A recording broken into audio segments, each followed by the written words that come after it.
Salut à tous et bienvenue sur Virage Marseille, votre rendez-vous sur l'Olympique de Marseille. Même si la fin de saison est peut-être finie, nous, on ne va pas finir. On n'est pas d'accord d'ailleurs avec cette appellation. Florent Germain. Salut Romain, on verra, on va en débattre. Il y a un peu de Coupe d'Europe aussi. Il y a un peu de Coupe d'Europe, c'est vrai. Et comme on parle de Coupe d'Europe, on parle de but frisson de l'OM en Coupe d'Europe. On va te la faire à chaque fois. Sébastien Pérez est avec nous. Salut Seb. Salut Romain. Salut. Et Salut, puis voilà, pour ceux, je le redis, mais pour ceux peut-être qui ne l'ont pas vu, vous allez sur Google, vous tapez Ligue des Champions, Marseille, Zagreb, et normalement vous allez tomber sur un but pas mal, une frappe un peu limpide. C'est pour moi, c'est cadeau, ça me fait plaisir, c'est surtout un cadeau de la part de ce monsieur. Allez, on va partir sur l'OM, c'est moins réjouissant, là, c'est l'OM actuel de cette saison 2023-2024, Virage Marseille, c'est maintenant.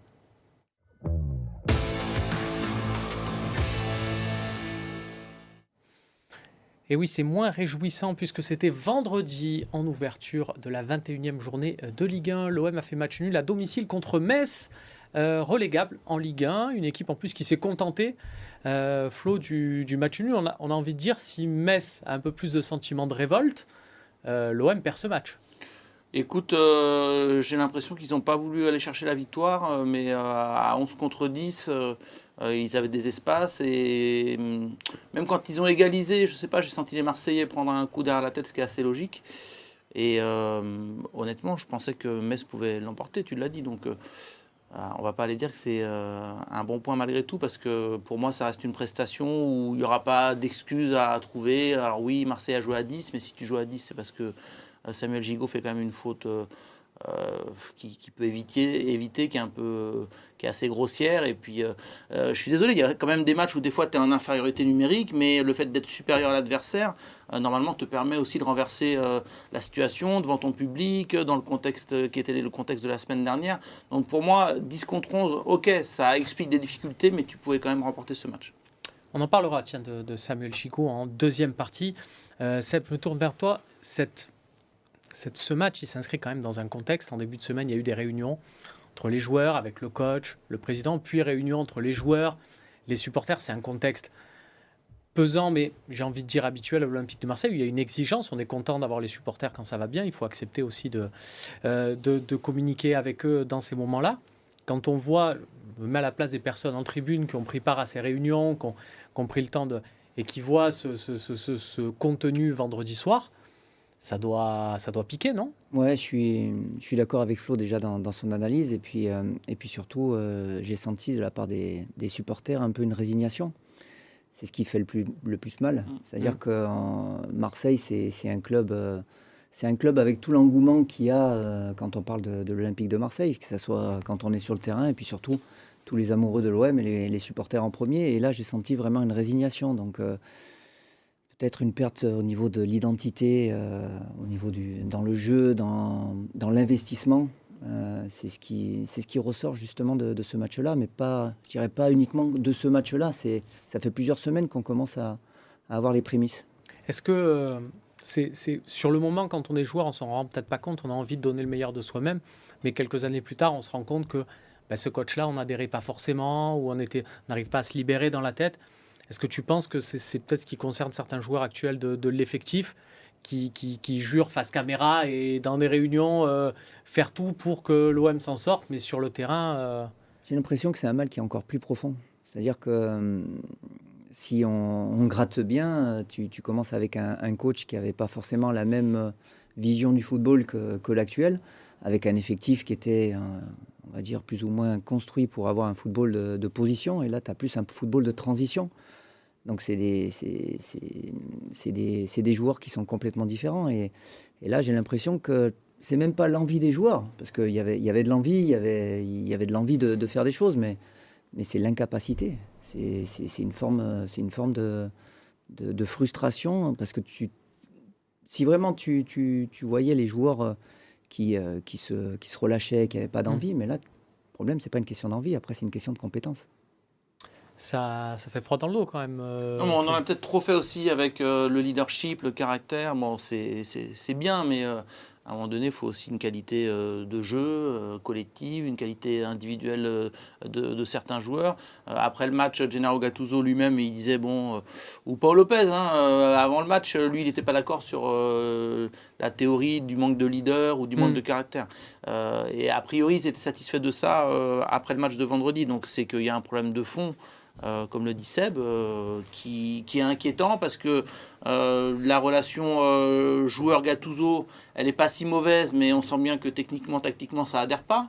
Après, eux, ils aimeraient parfois qu'il y ait... C'est pour ça qu'ils ont fait aussi les réunions, c'est qu'ils étaient à la recherche un peu d'un... Quand on dit crever l'abcès, qu'il y a un peu un clash, qu'on exprime ce qui ne va pas, quitte à pas se mettre des claques, mais voilà, à s'engueuler une bonne fois pour toutes. Et de tous les retours qu'on a, que ce soit supporter-joueur ou dirigeant-joueur, on a eu un vestiaire un peu amorphe en fait, qui n'a pas véritablement eu de choses à dire ou de sentiments de révolte. Et comme dit Seb, c'est peut-être ça le plus inquiétant, quand il y a un peu de résignation, de silence, que le bateau coule doucement sans qu'il y ait de révolte. Moi, c'est ça qui me...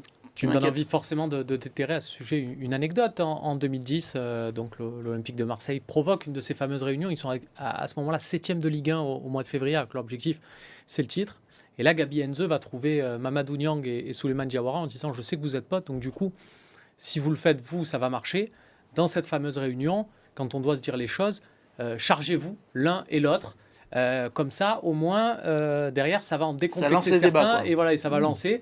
Et donc, du coup, c'est ce qu'ils ont fait, les deux. Et de là, derrière, tout le monde a mis son grain de sel. Et la réunion a été constructive. Pour en avoir parlé avec d'autres joueurs de cette fameuse réunion, ils m'ont dit, oui, de toute façon, heureusement que Souley y est allé, mais nous, on mourrait d'envie de reprocher des choses à Mamad et compagnie. Bon, bref. Mais derrière, l'OM est champion. Voilà.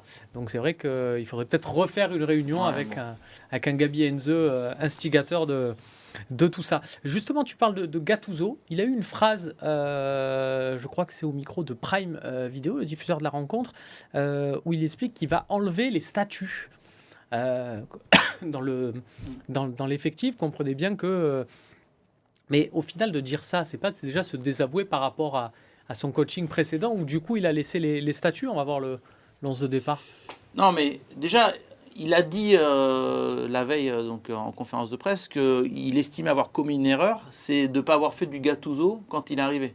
Puisqu'il a expliqué que dans les clubs précédents où il était passé, s'il avait une décision forte à prendre, exclure quelqu'un d'un groupe ou passer un vrai coup de gueule, un peu à l'image de ce qu'on peut attendre d'un Gattuso, il le faisait à l'époque. Et il a dit, moi à Marseille, je ne l'ai pas senti au départ parce que c'est une terre un peu chaude, ça va faire des étincelles, je ne vais pas rajouter de l'huile sur le feu. Et donc en fait, il a un peu renié sa personnalité. Et je pense que quand il dit « je vais enlever certains statuts », c'est la continuité de ça. C'est-à-dire maintenant, j'ai plus de frein et s'il faut prendre des décisions fortes, je le ferai.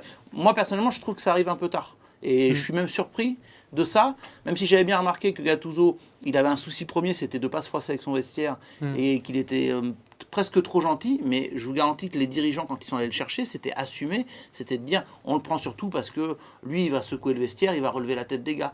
Et j'ai l'impression qu'il s'est un peu renié. Moi, je trouve ça dommage. Est-ce que c'est pas inquiétant, Seb, un coach là qui dit ça, alors que en championnat, on va voir le classement, mais pour l'Olympique de Marseille, on l'a dit, pour les fameuses 4 premières places qui étaient son objectif de départ, c'est quasi foutu.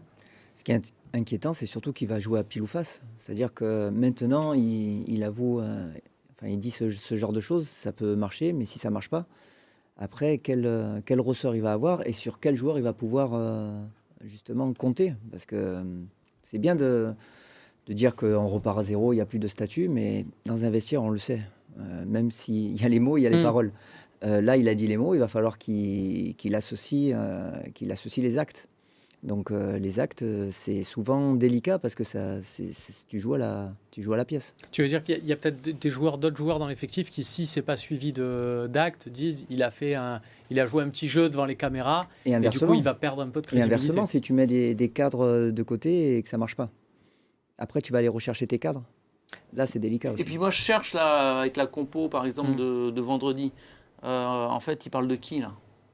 C'est-à-dire qu'il parle encore de Klose, il va falloir le laisser tranquille au bout d'un moment. Sinon, il y a qui Gigot, il fait son erreur. Ça mais peut être sinon, Pierre-Emerick Aubameyang. bah oui, mais Aubameyang, c'est quand même pas de sa faute si maintenant il est exilé sur le côté gauche. À un moment donné, il se sentait bien avec deux attaquants, avec Mumbagna, voire Vitinha. Vitinha n'était pas extraordinaire, mais ça, c'était un appui pour lui. On a quand même tous vu que la bonne période d'Aubameyang, c'était dans le 3-5-2, quand il avait un peu plus de soutien devant. Enfin, je veux dire, ça me paraît clair. Donc là, Aubameyang, moi, j'ai pas eu l'impression, même si c'était un peu téléphoné à chaque fois ce qu'il faisait, mais il était exilé sur le côté gauche. Donc voilà, il vise Aubameyang ou il vise les recrues. Et dans ce cas-là, faut le dire qu'il y a eu des erreurs cet été. Et puis tout le monde l'a vu, donc il n'y aurait pas de problème à le dire. Moi, je trouve que cette phrase, elle est un peu énigmatique. Il n'y aura plus de statut. C'est vrai, caché derrière quelque chose. Si on regarde, il y a beaucoup de recrues, même tu parlais de recrues de cet été, des recrues de cet hiver. C'est-à-dire que là, sur le match, il y a du Quentin Merlin, il y a du Jean Onana, il y a du Mumbagna. Enfin voilà, il y a des joueurs qui sont arrivés. C'est les trois meilleurs pour moi vendredi. Qui sont arrivés là. Donc c'est vrai que c'est assez incompréhensible. Ce qui est incompréhensible aussi, on y revient peut-être un peu, c'est est-ce que pour vous la sortie de Amin Harit suite à l'expulsion de Samuel Gigot en première période, est-ce que c'est pas se tirer une balle dans... Alors c'est facile à dire après, mais vu le contenu de l'Olympique de Marseille, on se dit que c'était peut-être Iliman Ndiaye à faire sortir et à laisser, quitte à décaler Harit un peu à droite, mais... Honnêtement, j'aurais gardé un joueur, un leader technique, surtout qu'en plus, quand tu es en infériorité numérique, il y a des fois, justement, pour faire la transition, il te faut un joueur qui va être capable de garder le ballon pour faire remonter ton bloc. Et un joueur comme Harit, avec la capacité technique qu'il a et la capacité de percussion aussi qu'il a, je pense que c'est dommage de l'avoir sorti aussitôt dans le match. Voilà, c'était tout pour le débrief de cette rencontre contre Metz. Alors tout, pas totalement, puisqu'on va faire un focus sur un joueur, messieurs. On en parle souvent en bien. Il s'agit aussi d'être objectif et d'être impartial. On va donc parler de Samuel Gigot après son expulsion précoce.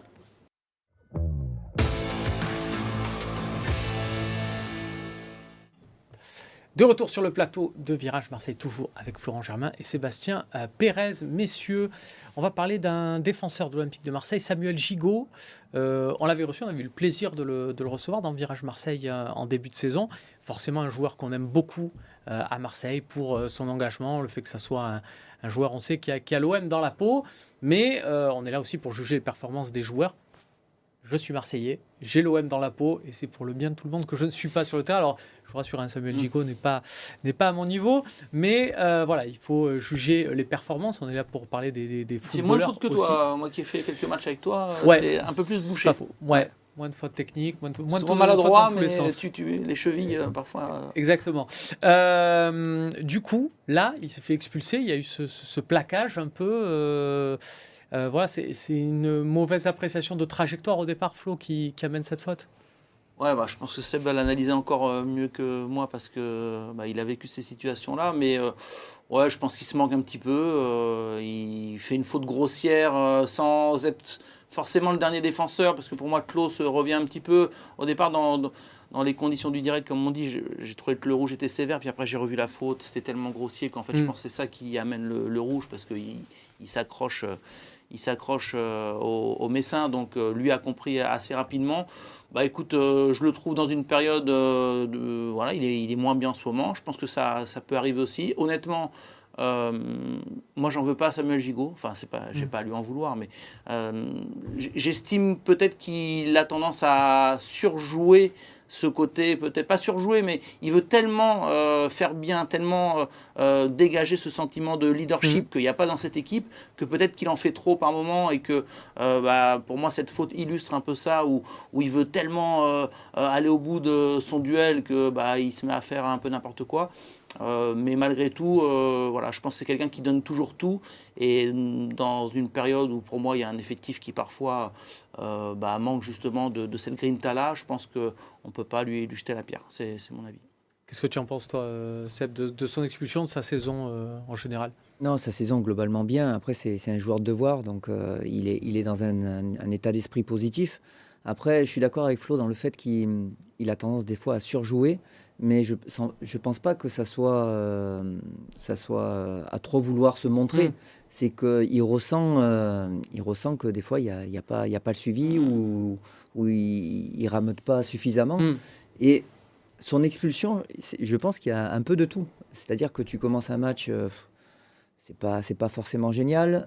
Tu as un gros défaut de communication, parce que quand il fait, justement, quand il fait la faute, sa première réaction, c'est de parler, je crois que c'est à ses milieux, justement, parce que ça n'a pas communiqué, parce que c'était peut-être pas à lui de sauter.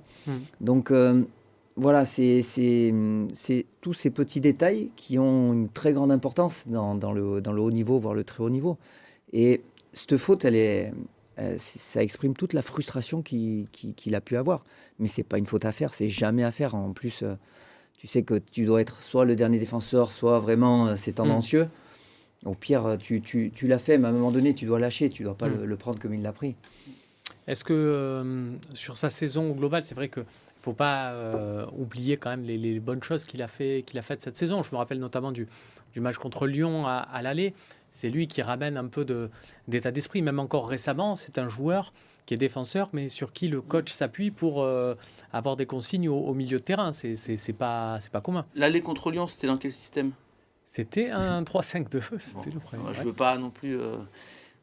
tu vois, donner des leçons tactiques, loin de là, hein, mais pour moi ça me paraît évident qu'on a des défenseurs qui sont plus à l'aise dans ce schéma-là, parce que en plus on a un Gigot qui aime bien se projeter. Balerdi le fait un peu moins, mais quand c'était Chancel Bemba, surtout la saison passée avec Tudor, on le voyait se projeter, on avait parfois l'impression qu'il était ailier droit. Donc j'ai l'impression, comme dit Seb, qu'il est porté aussi par cette envie, cette responsabilité. Il incarne un peu, à lui seul presque, une certaine grinta que l'effectif n'a pas, et qu'effectivement parfois peut-être dans le dépassement de fonction il a tendance à trop en faire, mais justement Léo Balerdi l'expliquait bien ça. Il disait quand on est à 3, on est un peu plus libre parfois de pouvoir jaillir, on sait qu'il y en a 2 derrière pour couvrir. Là t'as presque plus le droit à l'erreur, donc tu fais cette faute, derrière c'est rideau en fait. C'est où le Messin va au but, ou tu prends le carton rouge. Moi, je trouve qu'un Gigot était beaucoup plus serein, plus à l'aise dans une défense à 3. Ça me paraissait assez évident.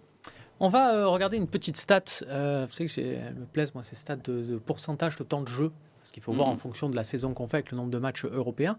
On s'aperçoit que Mbemba, Balerdi et Gigot sont tous les 3 dans les 11 plus gros temps de jeu de l'effectif. Donc, ce serait grosso modo 3 joueurs du 11 type. Donc ça plaide en ta faveur, Flo, au final, d'avoir de revenir à une défense à 3. On voit que Bamo Meïté, à 23% quand même, il a profité là de la CAN pour se montrer un peu. C'est sur la saison. Est-ce que là, avec le retour de Chancel Mbemba de la CAN, Seb, il faut repasser là de ce qu'on a vu cette saison? Il n'y a pas photo entre un 4-3-3 et un 5-3-2. Et on parle aussi des pistons, parce que quand on a des joueurs comme Klose et Merlin maintenant, ils ont beaucoup plus de qualité offensive que défensive, et c'est des joueurs qui apportent vraiment un plus dans la contre-attaque. Et s'ils jouent en piston, ils seront beaucoup plus percutants que si dans une défense à 4. Donc tout ça fait que c'est vrai qu'il y a toutes les qualités pour jouer à 3 derrière. Il faut raconter cette petite question d'un confrère jeudi en conf de presse qui parle tactique un peu, parce que c'est bien de parler beaucoup de caractère, etc. Mais à un moment donné, il faut parler aussi de foot. Et la question, c'était, est-ce que vous ne trouvez pas qu'au mois de décembre, justement, ce système en 3-5-2 vous avait permis d'être un peu plus à l'aise? Et Gattuso répond aux journalistes, peut-être que toi, tu as trouvé qu'on a été mieux, mais ce n'est pas forcément mon cas. En gros, il lui dit ça. Bon, moi, ça m'a un peu surpris, parce qu'on a tous vu qu'en décembre, quand même, il y avait des joueurs qui étaient... il y avait un système qui semblait plaire à cet effectif. Et puis, ce qui est pratique, c'est que là, on va, je pense, avoir un élément de réponse dès jeudi, parce que faut rappeler que Gigot sera suspendu à Brest ce week-end. Mais du coup, dans un match contre le Shakhtar Donetsk à l'extérieur, où faut reprendre le parfum de la Coupe d'Europe et puis pas prendre trop de buts si possible. Ça me paraîtrait pas totalement illogique de voir tout de suite une défense à 3 axiaux. Donc on verra si... j'ai pas l'impression qu'il va le faire, hein, mais je pense qu'on aura un vrai élément de réponse jeudi, à Hambourg. Est-ce que tu penses que ce système-là, ce maintien du 4-3-3 a été fait aussi, et ça expliquerait peut-être les montées de Gigot au milieu de terrain, parce que Gattuso estime qu'au milieu de terrain, ils sont peut-être trop légers. Là, avec les absences, on rappelle quand même l'absence de Rongier, de Gueye, de Vertou, Kondogbia qui n'est pas à 100%. Quand même les 4 prétendants au départ à ce poste-là. Donc du coup, il a peut-être chercher et gagner du temps à ce niveau-là. C'est une piste. Ouais, il y a ça. Je pense qu'il y a cette explication liée au milieu de terrain. Et puis il y a aussi le fait que un coach se sent plus à l'aise parfois avec un système de jeu. Et lui, il le disait avec honnêteté. On ne peut pas lui en vouloir à Gattuso. Il disait souvent moi j'ai mis ma fierté de côté, je l'ai mise dans un tiroir, j'ai fermé à double tour. Et sa fierté quelque part qu'il avait mise de côté, c'était lié au fait que lui avait dit qu'il n'était pas du tout prêt au départ à passer au 3-5-2. Donc on verra si une nouvelle fois il change. Moi j'ai l'impression qu'il est plus à l'aise. Et puis l'autre explication, ça peut être le fait que Luis Enrique soit arrivé. Donc il a vu que côté gauche il y avait une possibilité, d'autant plus si on gardait Sarr, de jouer avec des joueurs de côté. Donc je pense qu'il s'est projeté vers le 4-3-3 pour la deuxième partie de saison. On verra. On verra notamment à Hambourg, puisque ce sera en Allemagne le match contre le Shakhtar Donetsk. Ça sera jeudi en Ligue Europa avec Eric Dimeco aux commentaires sur RMC Sport en compagnie de Stéphane Guy. On est nickel, niveau promo, niveau info. On enchaîne avec la partie suivante. Le débat additionnel qui sera l'anecdote additionnelle du jour, puisque l'OM va affronter le Shakhtar Donetsk, une équipe que l'OM a déjà croisée en Coupe d'Europe, c'était en 2009 en Coupe UEFA, et une équipe que Sébastien Pérez a failli rejoindre depuis l'OM jusqu'au Shakhtar. Raconte-nous ça, c'était quoi, 2003, 2004 ? C'était 2004, 2004. Après, j'ai été prêté justement à Galatasaray pendant mes années marseillaises. Avec Lucescu. Avec Lucescu. Et quand il a repris au tout début le projet du Shakhtar avec le stade, un terrain d'entraînement et tout ce qui va avec, il a rappelé un peu les joueurs qu'il avait bien aimés. Et donc il m'avait contacté et puis au détour de plusieurs prises d'infos, j'avais décliné. On peut savoir... Pourquoi tu avais... On peut le dire ou pas ? Alors j'ai regardé la géolocalisation de Donetsk et c'était quand j'ai vu que c'était à 93 km de Tchernobyl. Ouais. J'étais aussi pas loin de la fin de carrière. J'ai pas eu le courage nécessaire pour prendre le wagon. Je te le dis tout de suite, aujourd'hui c'est facile, Donetsk et tout, on voit une équipe gagner Coupe d'Europe. J'aurais pris exactement la même décision que toi. Et d'autant plus pour ceux qui ont suivi la série Tchernobyl sur OCS, je crois, ça calme bien. On rappelle que c'était il y a une vingtaine d'années. Voilà, c'est tout pour cette édition de Virage Marseille. Merci de nous avoir suivis. Merci Flo. Merci Romain. Bon voyage. Ouais, on va à Hambourg, écoute. Voilà, on va voir. Je connais pas cette ville en plus. Donc... Il paraît que c'est sympa. Écoute, il paraît que ça bouge. Oui, on m'a dit 2-3 choses. Mais... Voilà. On va rester football. Tu nous raconteras. Voilà. Restons focus sur le football. Merci Seb. Merci à vous. Merci Romain. Salut.